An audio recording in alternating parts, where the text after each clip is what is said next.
కార్మిక సోదరులకందరికీ నమస్కారం. Telangana united electricity employees union TSPTC యొక్క కమిటీ ఆధ్వర్యంలో ఈ యొక్క సీఎండీ కార్యాలయం ముందు ధర్నా కార్యక్రమాన్ని జయప్రదంగా మేము కొనసాగిస్తా ఉన్నారు.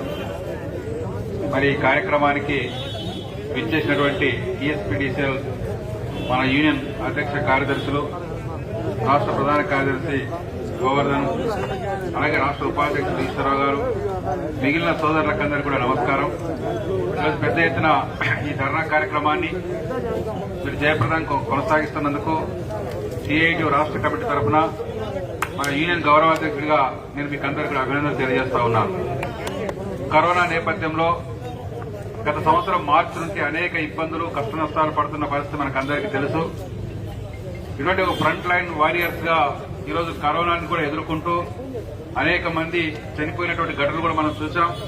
అయినా కూడా నిరంతరం ప్రజలకు అంతరాయం కలిగించకుండా విద్యుత్తును సరఫరా చేయడంలో కీలక పాత్ర పోషిస్తున్నది మన ఆర్టీజన్ అని చెప్పేసి ఈరోజు మనమందరం గమనించాల్సినటువంటి అంశం. మనమే కాదు, ఈ మొత్తం సమాజం అంతా కూడా అర్థం చేసుకుంటా ఉన్నది. ఈరోజు ఈ యొక్క లాక్డౌన్ పీరియడ్ లో ప్రజలు ప్రశాంతంగా ఇళ్లలో ఉన్నారంటే ఈరోజు కరెంటు విద్యుత్ అనేటువంటిది చాలా ముఖ్యమైనది. ఆ విద్యుత్తును నిరంతరాయంగా సరఫరా చేస్తున్నది మన విద్యుత్ రంగంలో పనిచేస్తున్నటువంటి కార్మికుల యొక్క శ్రమ అని చెప్పేసి ఈ సందర్భంగా ప్రభుత్వం గుర్తించవలసిన అవసరం కూడా ఉంది. కాబట్టి వీళ్ళ యొక్క కష్టాలు, నష్టాలు, సమస్యలు ఏమున్నాయో సానుభూతితో పరిశీలించి మరి ప్రభుత్వం పరిష్కరించవలసిన అవసరం కూడా ఉంది. ఈరోజు మన సిఐటి ఏం కోరుతా ఉంది, ఈరోజు మన ప్రధాన డిమాండ్ ఏమిటి, ఈ ధర్నా యొక్క ప్రధాన డిమాండ్ ఏమిటో ఇప్పటికే సీఎండీ గారికి మన నాయకులంతా చెప్పారు. అయ్యా, మీరు ఇటీవల కాలంలో ఒక బదిలీలకు సంబంధించినటువంటి అంశాన్ని మీరు ముందుకు తీసుకొని వచ్చారు. ఇందులో ఇంజనీర్లు కావచ్చు, సబ్ స్టాఫ్ అదే ఓఎన్ఎంస్ కావచ్చు, అలాగే ఆర్టీజన్లకు సంబంధించి 3 కేటగిరీలు మీరు చేశారు. ఇందులో మనం మొత్తం బదిలీలు ఆపాలని చెప్పేసి మనం ఏం డిమాండ్ పెట్టలేదు. ఈరోజు ఒకవేళ ఉద్యోగస్తులు కానీ, ఇంజనీర్లు కానీ, ఓఎన్ఎం స్టాఫ్ కానీ అపార్థం చేసుకోవాల్సిన అవసరం లేదు. ఈరోజు సిఐటి యూనియన్ గా చాలా స్పష్టంగా చెప్తున్నాం, ఏపీఎస్ఈబీ రూల్స్ అనేటువంటివి ఆర్టీజన్లకు వర్తింపచేయడం లేదు. కాబట్టి సర్వీస్ రూల్స్ లేనటువంటి వాళ్లకు బదిలీలు ఎలా చేస్తారో వాటిని ఆపండి అని చెప్పేసి సిఐటిగా మనం డిమాండ్ చేస్తా ఉన్నాం. ఇది ఎంతో న్యాయమైనటువంటి డిమాండ్. కాబట్టి ఆర్టీజన్లకు సంబంధించినటువంటి బదిలీలు అన్ని ఆపేసి యథావిధిగా కొనసాగించి మీరు ఏపీఎస్ఈబీ రూల్స్ అమలు చేసి ఆ రకంగా మాకు ప్రమోషన్లు ఇచ్చి మీరు తర్వాత ట్రాన్స్ఫర్ చేయండి, మనకేం అభ్యంతరం లేదు. స్టేట్ గవర్నమెంట్ లో ఎక్కడైనా డిపార్ట్మెంట్ కార్పొరేషన్ అయిండొచ్చు. ఇది 98లోనో 99లోనో కార్పొరేషన్ అయింది. కానీ 99 కన్నా ముందు ఏమిటిది? Electricity board. ఇది ఎలక్ట్రిసిటీ బోర్డుకు సంబంధించినటువంటి రూల్స్ అండ్ రెగ్యులేషన్స్ కూడా మీరు చూడండి. ఎక్కడైనా ఒక పే రివిజన్ జరగాలన్నా, ట్రాన్స్ఫర్స్ జరగాలన్నా, ప్రమోషన్స్ జరగాలన్నా ఒక సర్వీస్ రూల్స్ అనేటువంటి ఒక ఖచ్చితంగా ఒక ఇంప్లిమెంటేషన్ లో ఉండేటువంటి పరిస్థితి ఉంది. ఈరోజు రెగ్యులర్ ఎంప్లాయీస్ కూడా సర్వీస్ రూల్స్ ఇక్కడ ఉన్నాయి. కానీ ఆర్టీజన్ల వరకు మాత్రం సర్వీస్ రూల్స్ లేకుండా స్టాండింగ్ ఆర్డర్స్ ని లేబర్ డిపార్ట్మెంట్ ద్వారా ఈరోజు ఇంప్లిమెంటేషన్ చేసి ఈరోజు ఆ రకంగా మనల్ని సర్వీస్ తీసుకుంటున్న పరిస్థితి మనకు అందరికీ తెలుసు. నేను అడుగుతున్నాను, ఈరోజు మేనేజ్మెంట్, సంఘాలు అందరూ కలిసి జేసీఆర్ సమక్షంలో, లేబర్ డిపార్ట్మెంట్ సమక్షంలో ఒక ఒప్పందం చేసుకుని ఒక సర్వీస్ రూల్స్ ని బయటికి ఆ రోజు తీసుకొని వచ్చారు. నేను అడుగుతున్నాను, ఈరోజు మీరు రూపొందించుకున్నటువంటి స్టాండింగ్ ఆర్డర్స్ లో, మీ స్టాండింగ్ ఆర్డర్స్ లో ఎక్కడైనా ఆర్టీజన్లకు సంబంధించినటువంటి బదిలీకి సంబంధించిన రూల్స్ ఉన్నాయా? నేను అడుగుతున్నాను. ఈరోజు సీఎండీ గారు సమాధానం చెప్పాలి. ఈరోజు ఆర్టీజన్లకు అందరికీ స్టాండింగ్ ఆర్డర్స్ రూల్స్ వర్తిస్తున్నాయి. లేబర్ డిపార్ట్మెంట్ సంబంధించినటువంటిది 1946 స్టాండింగ్ యొక్క ఆర్డర్స్ యొక్క యాక్ట్ ప్రకారంగా ఈరోజు మనకు ఒక రూల్స్ ఫ్రేమ్ అయి ఉన్నాయి. అదే రెగ్యులర్ ఎంప్లాయీస్ కు ఏపీఎస్ఈబీ అంటే రెగ్యులర్ ఎంప్లాయీస్ అంటే ఓఎన్ఎం కావచ్చు, ఇంజనీర్లు కావచ్చు, ఇతరులు కావచ్చు, వాళ్ళకి ఏబీఎస్ఈబీ రూల్స్ అమలు చేస్తూ వాళ్ళకి చేస్తా ఉన్నారు. ఇక్కడే 2 సర్వీస్ రూల్స్ ఉన్నాయి. 2 సర్వీస్ రూల్స్ ఉన్నటువంటి సందర్భంలో ఒకటి లేబర్ డిపార్ట్మెంట్ ఇచ్చిన సర్వీస్ రూల్స్ ఉంది, ఒకటి ఏబీఎస్ఈబీ నుంచి వచ్చినటువంటి సర్వీస్ రూల్స్ ఉన్నాయి. ఈ రెండింటి రూల్స్ లో పనిచేసేటువంటి వాళ్ళు ఒకటిగా ఎట్లా మీరు కలుపుతారు? ఎలా ట్రాన్స్ఫర్లు చేస్తారు? మీరు స్టాండింగ్ ఆర్డర్స్ అని చెప్తున్న స్టాండింగ్ ఆర్డర్స్ లో లేబర్ డిపార్ట్మెంట్ సమక్షంలో చేసుకున్న ఒప్పందంలో ఎక్కడైనా ఆర్టీజన్లకు సంబంధించినటువంటి బదిలీల ప్రక్రియ ఉందా? లేదు. నేను చెప్తున్నాను, లేదు. మరి లేనప్పుడు మీరు బదిలీలు ఎలా చేస్తారు? స్టాండింగ్ ఆర్డర్స్ ని వైలేట్ చేయడమే కదా, చట్టాన్ని వైలేషన్ చేయడమే కదా. ఇది మీరు పరిశీలించుకోవాలని చెప్పేసి నేను కోరుతున్నాను. అందుకే అవసరమైతే లేబర్ కమిషనర్ దగ్గర మళ్ళీ ఆ స్టాండింగ్ ఆర్డర్స్ పాయింట్స్ రేజ్ చేసుకుని మీ మీద కేసేసి మళ్ళీ లేబర్ డిపార్ట్మెంట్ కు రాబట్టడం కోసం కూడా సిఐటి ప్రయత్నం చేస్తుందని చెప్పే సందర్భంగా మనం హెచ్చరిక చేయవలసిన అవసరం కూడా ఉంది. అందుకని స్టాండింగ్ ఆర్డర్స్ చదివా చూశాం, అందులో ఎక్కడా లేదు బదిలీలకు ఏముంది. షిఫ్ట్ చేంజింగ్ రూల్స్ పెట్టారు వాళ్ళు, చూసుకోండి మీరు. అంటే ఒక 1972 ఫ్యాక్టరీ యాక్ట్ ప్రకారంగా ఒక కంపెనీలో పనిచేసేటువంటి కార్మికుడిని షిఫ్ట్ గా చేంజ్ చేసుకోవచ్చు. షిఫ్ట్ చేంజ్ చేయొచ్చు. ఉదయం షిఫ్ట్ చేసేవాళ్ళు మధ్యాహ్నానికి, మధ్యాహ్నం చేసేవాళ్ళు రాత్రి నుంచి మళ్ళీ మార్నింగ్. అంటే ఆ కంపెనీలో ఫ్యాక్టరీస్ లో షిఫ్ట్ చేంజింగ్ సిస్టమ్ ఒకటి ఉంటుంది. దానికి సంబంధించినటువంటి రూల్స్ మీ దగ్గర మీ దాంట్లో పెట్టారు. మరి బదిలీకి సంబంధించి ఏమి లేదు. వీళ్ళకి అందరికీ ప్రమోషన్ ఇవ్వాలి, వీళ్ళందరినీ ట్రాన్స్ఫర్ చేయాలనే ఒక సిస్టమ్ లో లేకుండా ఈరోజు బదిలీ చేసేటువంటి కార్యక్రమాన్ని ప్రభుత్వం చేస్తా ఉంది. దీన్ని మనం తీవ్రంగా వ్యతిరేకిస్తున్నాం. స్టాండింగ్ ఆర్డర్స్ వ్యతిరేకంగా, చట్టానికి వ్యతిరేకంగా, రూల్స్ కు వ్యతిరేకంగా, ఈ రోజు యొక్క మానవత్వానికి వ్యతిరేకంగా ఈ యొక్క బదిలీల ప్రక్రియని ఆర్టీసీలకు సంబంధించి వెంటనే విత్డ్రా చేసుకోవాలని చెప్పేసి సిఐటిగా మేము చట్టబద్దంగా డిమాండ్ చేస్తున్నామని చెప్పి తెలియజేస్తా ఉన్నాను. ఏదో ఇబ్బందులు పడుతున్నారు, కష్టాలు పడుతున్నారు, వీళ్ళకి ఏమీ లేవు కాబట్టి దయచేసి మీరు ఆపండి అని చెప్పేసి అడగలే. రూల్స్ ప్రకారం మేము క్వశ్చన్ చేస్తా ఉన్నాం. మిగతా వాళ్ళని కూడా చెప్పమనండి. ఈ స్టాండింగ్ ఆర్డర్స్ లో 3 యూనియన్ల పేర్లు రాశారు. 1104 రాశారు, టీఆర్ఎస్ యూనియన్ పేరు రాశారు, 327 యూనియన్ పేరు రాశారు. ఈ స్టాండింగ్ ఆర్డర్స్ లో 3 యూనియన్లే ఆర్టిజన్లకు, ఈ డిపార్ట్మెంట్ లో పెద్ద సంఘాలు ఆర్టిజన్లకు వాడే ప్రాతినిధ్యం వహిస్తున్నారని చెప్పేసి స్టాండింగ్ ఆర్డర్స్ లో వాళ్ళు 3 యూనియన్ పేర్లు రాశారు. సిఐటి పేరు రాయలేదు. ఎందుకంటే సిఐటిగా మనం పర్మనెంట్ చేయమని చెప్పి అడిగాం తప్ప ఈ స్టాండింగ్ ఆర్డర్స్ వద్దు అని చెప్పేసి ముందు నుంచి మనం డిమాండ్ చేస్తా ఉన్నాం. కాబట్టి ఆ 3 సంఘాల నాయకులు కూడా సమాధానం చెప్పాలని చెప్పేసి మీరు క్వశ్చన్ చేయండి. మీరు అడగండి వాళ్ళ 1104, 327 ని, టీఆర్ఎస్ యూనియన్ ని, అయ్యా స్టాండింగ్ ఆర్డర్స్ లో మీ పేర్లున్నవి, మా ఆర్టిజన్లకు మీరే ప్రాతినిధ్యం ఉన్నట్టుగా లేబర్ డిపార్ట్మెంట్ వాళ్ళు రాశారు, మేనేజ్మెంట్ వాళ్ళు రిపోర్టు పంపించారు, మీరు ఇప్పుడు బదిలీలు చేస్తామంటున్నారు, మీరు ఎందుకు ఈ బదిలీలు సపోర్ట్ చేస్తున్నారు, మరి ఎక్కడ ఉంది స్టాండింగ్ ఆర్డర్స్ లో చెప్పండి, ఈ సంతకం పెట్టినా మీరే చెప్పాలని చెప్పేసి ఆ సంఘాల నాయకులు కూడా మీరు ఆర్టిజన్లుగా క్వశ్చన్ చేయాల్సిన అవసరం ఉంది. మాకు ఆ రైట్ ఉంది. నేను ఆ యూనియన్లకు వ్యతిరేకంగా మీరు రెచ్చగొట్టట్లేదు, ఆ యూనియన్లకు వ్యతిరేకంగా మీరు మాట్లాడమని చెప్పి అడగట్లేదు. మీరు అడగండి. ఎందుకంటే మీ మాట విని ఆ రోజు స్టాండింగ్ ఆర్డర్స్ లో మీ పేరు రాశారు. మీరందరూ కలిసి రిప్రజెంటేషన్ ఇవ్వండి. ఇప్పుడు మీ 3 యూనియన్ల వాళ్ళు మేము వస్తాం, అందరం కలిసి సీఎండీ దగ్గరికి పోదాం, అవసరమైతే చైర్మన్ దగ్గరికి పోదాం, ఈ యొక్క ఆర్టిజన్ల యొక్క బదిలీలు ఆపాలని చెప్పేసి కలిసికట్టుగా అడుగుదామని చెప్పే సందర్భంగా ఈరోజు మనం క్వశ్చన్ చేయాల్సిన అవసరం కూడా ఉంది. కాబట్టి మనకు వర్తించేటువంటి స్టాండింగ్ ఆర్డర్స్ లో మన బదిలీల ప్రక్రియ అనేటువంటిది లేదు, పాయింటే లేదు. మనకు చాలా విషయాలు పెట్టారు వాళ్ళు. ఈ పాయింట్ లేకుండా బదిలీ చేయడానికి వీల్లేదు. రెండోది, బదిలీలు ఎవరిని చేస్తారు? ఈ ప్రభుత్వ అధికారులకు తెలియదా? ప్రభుత్వానికి తెలియదా? బదిలీలకు ఎవరు అర్హులవుతారు?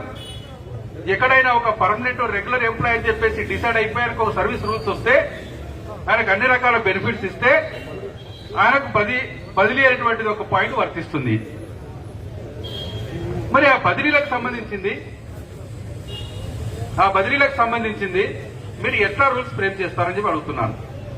మరి ప్రమోషన్ ఛానల్ కూడా క్రియేట్ చేయాలి కదా.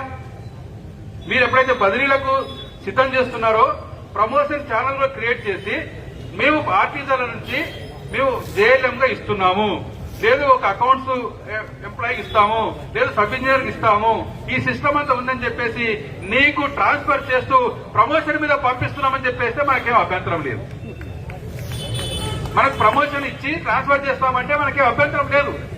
కానీ ప్రమోషన్లు ఇవ్వరు, ట్రాన్స్ఫర్లు మాత్రం చేస్తారు. అంటే వాడి జీవితాంతం ఆర్టిజన్ గానే చచ్చిపోవాలన్నటువంటిది ఇంకా ప్రభుత్వ నిర్ణయమా? జీవితాంతం ఆర్టిజన్ గా ఉండాలని చెప్పేసి నిర్ణయమా? మీరు ఆలోచన చేయండి. అదే అని చెప్తుంది ఇప్పుడు ప్రభుత్వం. ఇది మన యొక్క స్టాండింగ్ ఆర్డర్స్ లో క్లియర్ గా రాశారు. దీంట్లో 4 కేటగిరీలు చేసి 4 రకాల జీతాలు పెట్టేసి మొత్తం మీ యొక్క రూల్స్ అన్ని ఫ్రేమ్ చేశారంటే మీరు లైఫ్ లాంగ్ ఇక ఆర్టిజన్లే, మీకు ఇంకెక్కడ ప్రమోషన్ ఛానల్ అనేటువంటిది లేదు. స్టాండింగ్ ఆర్డర్స్ లో కూడా ప్రమోషన్ ఛానల్ రాయలేదు, ట్రాన్స్ఫర్ సమయంలో రాయలేదు. ఈ రకంగా అధికారులు ఈ రోజు మనల్ని మోసం చేస్తున్నారని చెప్పేసి మనం గుర్తుపెట్టుకోవాలి. ఈ విషయాలు తెలుసుకోండి. అందుకే మనం ఈరోజు బలంగా అడుగుతున్నది ఏమిటి? ఈ యొక్క స్టాండింగ్ ఆర్డర్స్ ఇవన్నీ కూడా రద్దు చేసి మనకు ఏపీఎస్సీబీ సర్వీస్ రూల్స్ అమలు చేస్తేనే దీనికి పరిష్కారం ఇంకా లేదు అని చెప్పేసి అడుగుతున్నాం. మనకు ప్రమోషన్ లేనప్పుడు ట్రాన్స్ఫర్ కు అవకాశం ఉండకూడదని చెప్పేసి అడుగుతా ఉన్నాం. ప్రమోషన్లు ఉంటేనే గ్రేడ్ పెరుగుతుంది, స్కేల్ పెరుగుతుంది, అలవెన్సులు పెరుగుతాయి, రిటైర్మెంట్ బెనిఫిట్స్ పెరుగుతున్నాయి, మనకు ఒక హెల్త్ సిస్టమ్ వస్తుంది, మన పిల్లలకు ఒక సెక్యూరిటీ ఉంటుంది, కుటుంబానికి ఒక సెక్యూరిటీ ఉంటుంది, రిటైర్మెంట్ బెనిఫిట్స్ ఉంటున్నాయి, అవన్నీ వస్తాయి. ఇప్పుడు వీళ్ళు ఏమంటారంటే నీకు ఈఎస్ఐ ఉంది, పిఎఫ్ ఉంది, అలాగే నీకు గ్రాట్యుటీ ఉంది, నీకు 5 ఏళ్లు సర్వీస్ దాటిపోతే నువ్వు ఇంటికి నీ పోవాల్సి వస్తే సంవత్సరానికి 15 రోజుల జీతం కట్టించి నీకు ఇచ్చి పంపిస్తాము అంటున్నారు. ఇప్పుడు వీళ్ళు ఈఎస్ఐ ఉంది కాబట్టి హెల్త్ సిస్టమ్ లో పోయి నువ్వు ఈఎస్ఐ దవాఖానలో వైద్యం తీసుకో అని చెప్తున్నారు. పిఎఫ్ ఉంది కాబట్టి పిఎఫ్ కట్టుకో, అవసరమైన డబ్బులు తీసుకో, ఓ 10 ఏళ్ల సర్వీస్ దాటిపోతే 58 సంవత్సరాలు లేదు, ఇప్పుడు 61 ఏదైతే అది దాటిన తర్వాత నీకు పెన్షన్ వస్తుంది అని చెప్తున్నారు. ఇప్పుడు అంటే ఈఎస్ఐ, పిఎఫ్, గ్రాట్యుటీకి సంబంధించినటువంటి ఈ 3 అంశాలు చట్టబద్దమైనటువంటి లేబర్ డిపార్ట్మెంట్ కు వర్తించేటువంటి జీవోలన్నీ కూడా మనకు వర్తింపజేసిస్తున్నారు తప్ప ఈ యొక్క గవర్నమెంట్ కి సంబంధించినటువంటి ఏ జీవో మనకు వర్తింపచేయడం లేదు. ఈ రకంగా మనకు అన్యాయం జరుగుతా ఉంది. అందుకే మనం ఈ పరిధిలోకి తీసుకురావాలని అడుగుతున్నాం. 2016 అక్టోబర్ లో సుప్రీంకోర్టు జడ్జిమెంట్ ఇచ్చింది. సుప్రీంకోర్టు జడ్జిమెంట్ చదవమని చెప్పండి. పంజాబ్ కు సంబంధించినటువంటి కాంట్రాక్ట్ ఎంప్లాయీస్ ఒక కేసు వేశారు సుప్రీంకోర్టులో ఆ గవర్నమెంట్ కు వ్యతిరేకంగా. ఆ కేసు సందర్భంగా సుప్రీంకోర్టు జడ్జిమెంట్ చాలా క్లియర్ గా చెప్పింది. ఏదైనా ఒక పోస్ట్ లో పర్మనెంట్ స్వభావంతో పర్మనెంట్ ఎంప్లాయీ యొక్క పనిని కాంట్రాక్ట్ వర్కర్ గా చేస్తుంటే అది సుదీర్ఘ కాలంగా కొనసాగితే అది అర్హత ఉంటే వాళ్ళందరూ కూడా రెగ్యులరైజేషన్ చేయడానికి పోతే అర్హత అని చెప్పేసి సుప్రీంకోర్టు జడ్జిమెంట్ లోని 38వ ప్యానల్ ఉంది. సీఎండీ గారు చదువుకోవాలని చెప్పి సందర్భంగా నేను చెప్తా ఉన్నాను. మరి సుప్రీంకోర్టు ఇంకొక మాట కూడా చెప్పింది, సమాన పనికి సమాన వేతనం, ఈక్వల్ వర్క్ ఈక్వల్ వేజ్ అని చెప్పేసింది. ఎవరైతే పర్మనెంట్ ఎంప్లాయీ యొక్క పని కాంట్రాక్ట్ వర్కర్ చేస్తుంటే, తాత్కాలిక ఉద్యోగి ఎవరైనా సరే చేస్తుంటే వాళ్లకు సమాన వేతనం ఉండాలని చెప్పి సుప్రీంకోర్టు చెప్పింది. సుప్రీంకోర్టు జడ్జిమెంట్ ఎందుకు వయలేషన్ చేస్తున్నారు ఇక్కడ? నిజంగా పర్మనెంట్ ఎంప్లాయీకి ఇదే జీతం మీ పనిచేసే పర్మనెంట్ ఎంప్లాయీకి డిపార్ట్మెంట్ లో 29,000 ఉందా, 25,000 ఉందా, 15,000 ఉందా, 12,000 ఉందా? వాళ్ళకందరికీ కూడా 50,000, ₹1,00,000 జీతాలు ఉన్న పరిస్థితి మనం చూస్తా ఉన్నాం. అంటే మరి కార్పొరేషన్ అమలు చేయాలి కదా. స్టేట్ గవర్నమెంట్ చేయడం లేదు. ఓకే, ఈ కార్పొరేషన్స్ కు పవర్స్ ఉన్నాయి. కార్పొరేషన్లకు ఒక ఎండీ ఉంటున్నాడు, ఒక కౌన్సిల్ ఉంటుంది, వాళ్ళు తీర్మానం చేసుకోవచ్చు.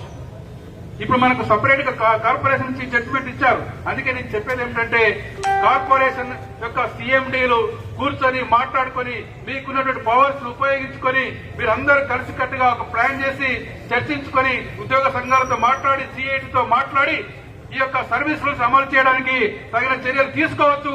అది సుప్రీంకోర్టు జడ్జిమెంట్ ఉంది, హైకోర్టు జడ్జిమెంట్ ఉంది, గవర్నమెంట్ రూల్స్ ఉన్నాయి. ఆ రకంగా చేయాలని చెప్పేసి సిఐటిగా నేను డిమాండ్ చేస్తా ఉన్నాను ఈరోజు. అందుకే విద్యుత్ శాఖలో పనిచేస్తున్నటువంటి ఉద్యోగ మిత్రులారా, ట్రాన్స్కోలే కాదు, జెన్కోలో కాదు, డిస్కాంలో కాదు, ఎక్కడైనా సరే పనిచేసేటువంటి మొత్తం మన కార్మికులందరూ ఒక తాటి మీదకి రావాల్సిన అవసరం ఉంది. ఆర్టిజన్లలో ఉన్నటువంటి ఐక్యత వల్లనే ఈ రకంగా సమస్యలు ముందుకు వస్తున్నాయి. ఈరోజు ఆర్టిజన్ల వరకైనా ఒక ఐక్యతతో ఈ బదిలీల విషయంలో ఏకం కావాల్సిన అవసరం కూడా ఉందని చెప్పి తెలియజేస్తా ఉన్నాను. అందుకే అన్ని సంఘాలు కలిసి రావాలని చెప్పేసి మేము కోరుకుంటా ఉన్నాం. ఈ ఐక్య ఉద్యమం కోసం సిఐటి కష్టపడుతుంది. ఈరోజు సిఐటి ఆధ్వర్యంలో 22 ఒక డిమాండ్ పెట్టి సీఎండీ గారికి, చైర్మన్ గారికి, సీఎండీలకు, మరి ఎస్సీలకు, డిఈలకు, ఏఈలకు అందరికీ రిప్రజెంటేషన్లు ఇచ్చేశాం. అందరినీ కలిసి రమ్మని చెప్పాం. ఆర్టిజన్ల సర్వీస్ రూల్స్ డిమాండ్ ప్రధానంగా పెట్టాం. ఏపీఎస్సీబీ రూల్స్ ఇంప్లిమెంట్ చేయాలని చెప్పి పెట్టి మనం అందరం కలిసి ఉద్యమాలు చేసి, ధర్నాలు చేసి, నిరసనలు చేసిన తర్వాత చివరికి సుందరయ్య విజ్ఞాన కేంద్రంలోని ఒక రౌండ్ టేబుల్ మీటింగ్ పెట్టుకున్నాం. అందరినీ ఇన్వైట్ చేశాం. మరి చాలా సంఘాల నాయకులు వచ్చారు, ప్రధాన నాయకులు రాకపోయినా కొద్దిమంది వచ్చారు, అభిప్రాయాలు చెప్పారు. మేము కూడా ఐక్య ఉద్యమం సిద్ధమన్నారు, మేము కూడా సమ్మెకు సిద్ధమన్నారు, అన్నిటికీ సిద్ధమన్నారు. కానీ బయటికి మాత్రం రావటం లేదు వాళ్ళు. కరోనా వచ్చింది. ఈ మానవతా దృక్పథంతో సెకండ్ వేవ్ వచ్చిన తర్వాత మనం ఆలోచన చేసుకోవాల్సిన పరిస్థితి వచ్చింది. జనం చచ్చిపోతా ఉంటే మేము సమ్మె అంటే న్యాయం కాదు కాబట్టి మనం తాత్కాలికంగా వాయిదేసుకున్నాం. ఇప్పుడు మళ్ళీ లాక్డౌన్ ఎత్తేసారు, సాధారణ పరిస్థితులు వస్తున్నాయి. మళ్ళీ థర్డ్ వేవ్ వస్తుందా లేదా వేరే విషయం. మరి ఇప్పుడైనా అన్ని సంఘాల వాళ్ళు కలిసి రావాలి. ఆర్టిజన్ల సమస్యల పరిష్కారం కోసము అన్ని సంఘాలు కూడా ఒక తాటి మీదకి రావాలి, పోరాటం చేయాలి, ప్రభుత్వం మీద వంచాలి, మన యొక్క సమస్యలు సాధించుకోవాలని చెప్పేసి ఈరోజు సిఐటి గా మేము భావిస్తున్నాము. కాబట్టి దానికి మీరందరూ కలిసికట్టుగా ఉండాలి, ఐక్యంగా ఉండాలి. మన నాయకత్వం చాలా విషయాలు చెప్పారు కాబట్టి వాటన్నింటిలోకి నేను పోవటం లేదు. ఈ రోజు సిఐటిగా ఒకటి తెలంగాణ రాష్ట్రంలో ఏ సంస్థలో పనిచేసినా, ఏ ఆఫీసులో పనిచేసినా, ఏ కంపెనీలో పనిచేసినా సమాన పనికి సమాన వేతనం ఉండాలి.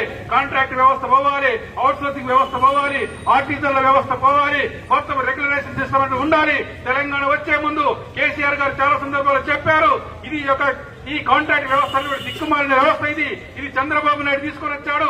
ఈ చంద్రబాబు నాయుడు ప్రపంచ బ్యాంకు జీతగాడు. అందుకే ఏపీసీబీని మొత్తము ముక్కలు చేసి ట్రాన్స్కోలు, జెన్కోలు, డిస్కౌంట్ మార్చి పడేశారు. దీన్ని నేను మారుస్తానని చెప్పేసి ఆ రోజు కేసీఆర్ గారు హామీ ఇచ్చారు. మరి కాంట్రాక్ట్ వ్యవస్థను ఎందుకు రద్దు చేయడం లేదు? ఎందుకు తాత్కాలిక వ్యవస్థ రద్దు చేయడం లేదు? అందరిని ఎందుకు పర్మనెంట్ చేయడం లేదు? అందరిని ఎందుకు ఖాళీ పోస్టులు ఎందుకు భర్తీ చేయడం లేదు? అందరికి ఎందుకు ప్రమోషన్లు ఇవ్వటం లేదు? తెలంగాణ రాష్ట్రంలో కూడా ఎక్కడ వెలుగులున్నాయని చెప్పేసి ఈరోజు మొత్తం ప్రశ్నిస్తున్నటువంటి పరిస్థితి ఉంది. అందుకే మిత్రులారా, మీరు ఆలోచన చేసుకుని ఒక మంచి డిమాండ్ తో ఈ ఉద్యమాన్ని స్టార్ట్ చేశారు. రేపు ఎన్బిడిసిఎల్ కావచ్చు, డిస్కౌంట్స్ కావచ్చు, జెన్కో ఆఫీసుల ముందు కావచ్చు, జిల్లా స్థాయి వరకు అన్ని కార్యాలయాల ముందు ఈ యొక్క నిరసన కార్యక్రమాలు కొనసాగించాలి. బలవంతంగా, దౌర్జన్యంగా ఈ యొక్క ఆర్టిజన్లు బదిలీ చేస్తే మన నిరసన ఉద్యమాన్ని కొనసాగించాల్సిన అవసరం కూడా ఉంది. అవసరమైతే స్టాండింగ్ ఆర్డర్స్ బేస్ చేసుకుని మొత్తం మళ్ళీ కూడా అందరినీ కూడా లేబర్ డిపార్ట్మెంట్ కు, కోర్టుకు, ఉద్యమాలకు ఈడ్చవలసిన అవసరం కూడా